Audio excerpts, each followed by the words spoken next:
Good evening and नमस्ते।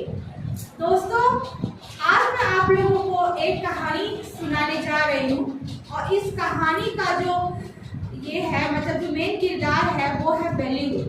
बेलू नामक एक लड़का जो कि एक तमिल लड़का है, तमिलनाडु में रहता है और किस तरह वो अपने घर से भागकर चेन्नई आता है और एक रैग पिकर बन जाता है। ये पूरा स्टोरी मैं आप लोगों को डिटेल में सुनाऊंगी।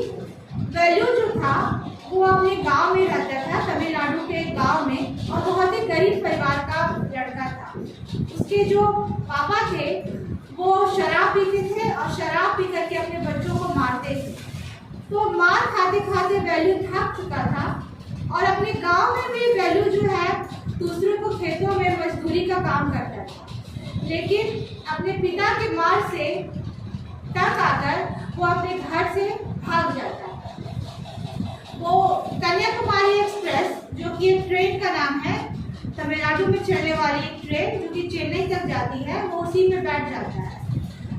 अब बेलू जो है ये उसकी जिंदगी का एक नया मोड़ था, क्योंकि ना वो पहले कभी ट्रेन में बैठा था, ना ही उसके पास टिकट था और ना ही उसने कभी अपने गांव से बाहर की जिंदगी देखी थी। तो जब वो ट्रेन में बैठता है तो उसे बहुत तरह के लोग मिलते हैं और क्योंकि उसके पास टिकट नहीं था तो वो रिजर्वेशन कंपार्टमेंट में नहीं जाता है, वो गेट के पास ही बैठा रहता है। ये अनरिजर्व कंपार्टमेंट में जो जनरल डब्बा होता है उसी में बैठता है। वहाँ पे बहुत सारे आदमी लोग ताश खेल रहे थे, सिगरेट पीते हैं। तो ये सब देखकर वो बेलू जो है डरा हुआ भी था, सहमा हुआ भी था। जब ट्रेन जो है चेन्नई में रुकती है, कन्याकुमारी एक्सप्रेस, तो जितने पैसेंजर्स थे वो बहुत हड़बड़ी में थे ट्रेन से बाहर निकलने के लिए, लेकिन बेलू जो था वो चुपचाप एक कोने में बैठा हुआ था। अब क्योंकि वो दरवाजे के पास ही बैठा था इसलिए सब उसको धकेलते हुए बाहर की ओर जा रहे हैं।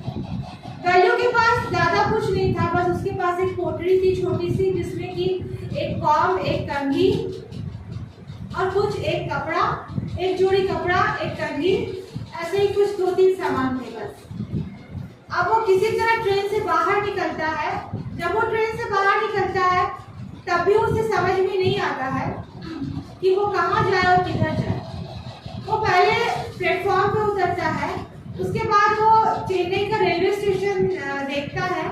तो मैंने भी देखा है चेन्नई का रेलवे स्टेशन, वहाँ पे बहुत बड़े बड़े हॉल है पैसेंजर्स के बैठने के लिए। वो देखता है कि टीवी भी लगा रहता है हॉल में, जिसमें कि तमिल